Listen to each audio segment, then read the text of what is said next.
Have you ever heard of the video game Magicka? It's gotten noticed at the time of its release in 2011 by Arrowhead Game Studios, and it's a really fun and enjoyable indie action-adventure title that is filled with good jokes, self-derision, and sweet geek references. And beneath all this attractive and entertaining over-the-top decorum, Magicka actually relies on very interesting mechanics that are pretty deep. In Magicka, you control a little magician that ventures in a fantasy world with goblins, trolls, spiders, and plenty of other enemies from the usual video game bestiary. The game mechanics are very intuitive and quick to understand, but the initial trivial tasks gradually turn into challenging feats as you progress through the levels, and it feels like all those basic concepts slowly come together to create something more complex. In particular, at the heart of the fight mechanics, there's the crafting of your spells.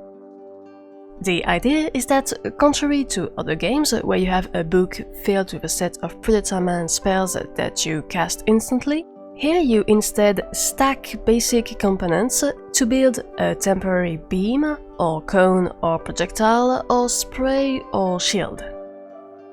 Throughout the adventure, you'll discover more and more elements, up to a total of 8. Those elements can then be mixed together in a number of ways to create just an amazing variety of spells.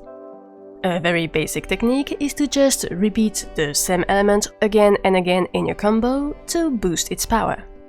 This is just about multiplying instances of one item to increase its strength. Cause after all, it sounds pretty straightforward that adding fire to fire will give you more fire, right? On the other hand, more advanced spells expect you to mix different elements. For example, you can easily make a cold projectile by combining earth and cold. In that case, we get the advantage of both elements. The earth on its own deals a lot of damage, the cold slows down the enemy, so a cold projectile will damage and slow down the enemies. But now, what if you mix fire and water? It's quite obvious, but you won't get something that both burns and wets the enemy. That wouldn't make any sense. And yes, there is some level of logic in Magicka, despite the upbeat crazy style that is so likable. So what will this combo give you? In fact, mixing fire and water will create a brand new element: steam. This is a non-atomic element. It has to be crafted from fire and water, and so it's the result of the interaction of these two elements. Similarly, water and cold will create ice. Both steam and ice have their use, be it for stabilizing a spell, or turning it into a deadly cold bullet spread. In other words, by combining atomic elements that have some individual properties of their own, you get a brand new thing with a more complex structure and new properties. In that sense, Magicka can thus serve as an introduction to the concept of emergence. Emergence is a philosophical concept that is also commonly discussed in science and art. It's usually summed up with the well-known saying, "The whole is more than the sum of its parts."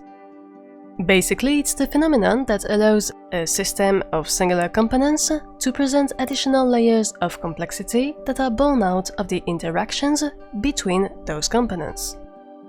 So each component remains pretty simple, but the system in its entirety evolves into something more. For example, biologists who study life often consider it an emergent property of chemistry, since the various behaviors we see at the macroscale are derived from the interactions and combinations of molecules at the microscale. Another famous example of emergence is the way a flock of birds develops a group behavior from the reactions of each individual. Modeling animal swarms as a system of entities with emergent properties has even led to the birth of crowds in computer graphics, in particular thanks to Craig Reynolds' Boyd.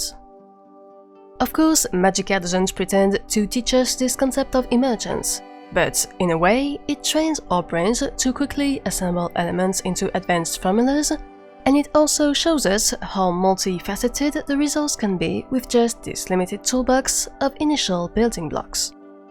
The game could even serve as case example to discuss the difference between strong and weak emergence. Although this distinction is still debated, we could see stacking compatible elements to combine their advantages, like earth and cold, as weak emergence, because each individual element retains its independence, while transforming a fire plus water combo into steam would be an example of strong emergence, because you've formed a new entity with emergence properties to replace the atomic elements. So what if Magicka, in all its delightful goofiness, was actually a great way to discover the concept of emergence? And please, tell me in the comments, am I the only one that keeps on forgetting that trolls don't burn and gets crushed every time? In the meantime, if you have other ideas of games that tell us something without us noticing, go ahead and share them in the comments. As usual, thanks a lot for watching, and take care.